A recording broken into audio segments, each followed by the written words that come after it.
the Constitution is very, very clear. And you allow that list, according to your statement, to be withdrawn immediately.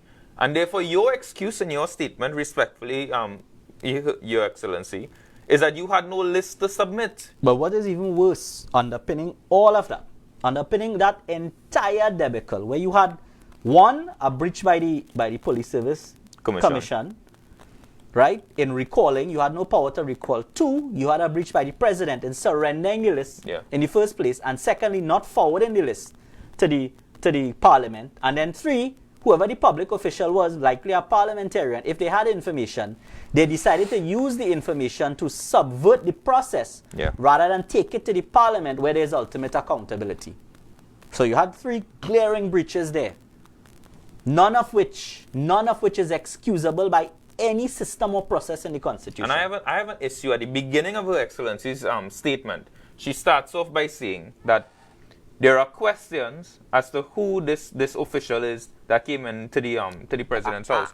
And this is what she said. Read it, I will not address the question of who came into the office of the president and met and spoke to whom. This is not the practice of this office. Furthermore, I do not consider it helpful. And she goes on. With all due respect, first of all, nobody's asking you to tell us on every day of the week or of the month, of the year, who comes to the president. No. We don't want to know that.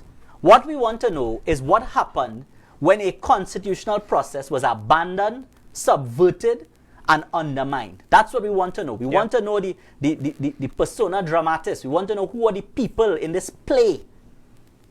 In this tragedy. And respectfully, citizens, we're entitled to that. Yeah, we want to know who are the persons there, right? Secondly, we're not asking you about any general purpose. No. We're asking you for a to specifically account for your role in this. That's what we're asking you. We're not asking which member of the general public comes and visits you or what you talk about. There is a specific constitutional purpose that was enshrined here that you needed to do, that you needed to ensure happened. And as Kyle said, 1 and 2, the Police Service Commission did not do what they had to do when they withdrew it, and you allowed it to be withdrawn. You surrendered it. You surrendered a constitutional document, a document contemplated and created by the Constitution. Your role was to guard that document, to put it one way. Your role was to guard that document and ensure onward transmission to the democratically elected House of Representatives.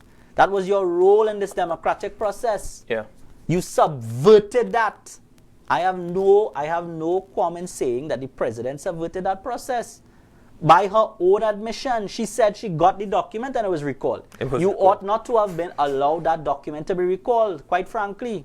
What you ought to have done was to ensure that it went to the parliament. Or, if there was some legitimate error, you say, okay, well, send the amended one list for me. But I'm not giving up this list. I'm not giving up to have no list and then hold up your hands in the air and say, well, I have no list. What I would have thought I would have seen in the statement, respectfully, is under what power the Police Service Commission had to recall that list. Well, none. And, well, we know the answer. It doesn't exist. And under what power you surrendered that list. Yeah. I looked at the statement numerous times. It's not there. Because there is no power. Just read over the beginning part of that statement, because I want, I read it a few times and I still can't believe what the president of the Republic of Trinidad and Tobago, the Democratic Republic of Trinidad and Tobago, is telling the people of Trinidad and Tobago when serious questions are being asked about how a constitutional process fell apart. Yeah. Let's hear what the Guardian of the Constitution says.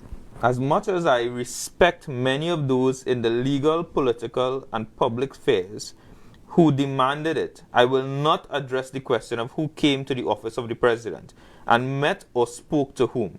This is not the practice of the office. Right. Furthermore, this is not the practice of the office. And she doesn't find it, she doesn't consider it helpful. Well, first of all, I don't think it's the practice of the office to also subvert constitutional processes. So unless you could say that all your predecessors were engaged in undermining constitutional processes, and that's the practice, so I don't have to talk to you about it, unless you can establish that argument falls by the wayside. Yeah. Absolutely falls by the wayside. What you have to do, with all due respect, is shed this protectionism that you are engaged in and tell Trinidad and Tobago and tell its citizens what happened at the President's house and the day the list was there? What reason was given to you for withdrawing the list? Why did you allow the list to be withdrawn?